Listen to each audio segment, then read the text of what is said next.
বাংলার শেষ স্বাধীন নবাব ছিল?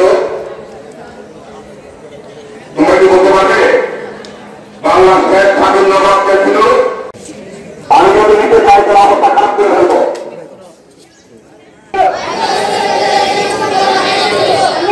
তোমরা যুদ্ধে নেমে পড়ো। আমি আজকে এই সুন্দর দিনে তোমাদেরকে একটু বলতে চাচ্ছি, তোমাদের জীবনে যা কিছু আছে ভালো কিছু, তা নিয়ে তোমরা সামনের দিকে এগিয়ে চলো। তোমাদের যে জ্ঞান আছে, যে বিদ্যা আছে, যে বুদ্ধি আছে, তা নিয়ে তোমরা সেই পড়াশোনার যুদ্ধে নেমে পড়ো।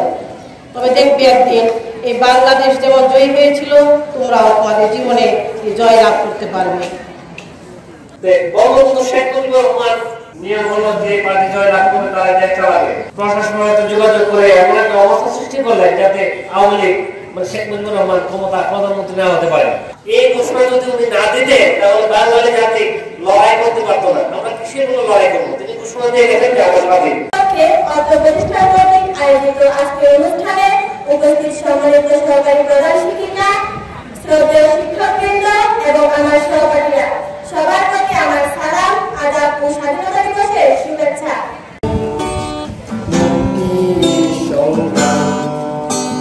কোটি মানুষের মুখে স্বাধীনতার একটি নাম, কোটি মানুষের মুখে মুক্তির সংগ্রাম।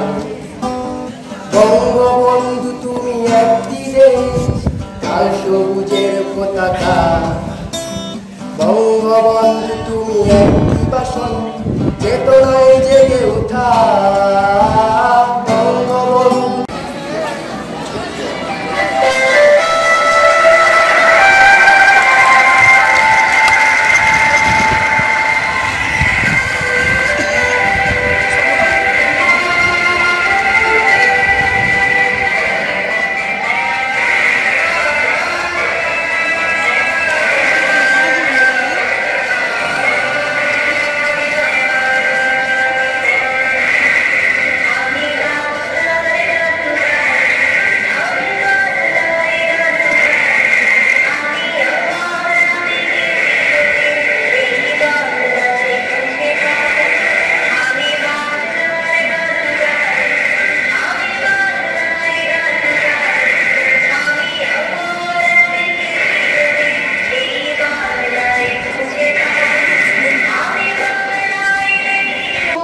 আগত শিক্ষক এবং ছাত্র সারা বাংলার জনতা একসাথে জাতীয়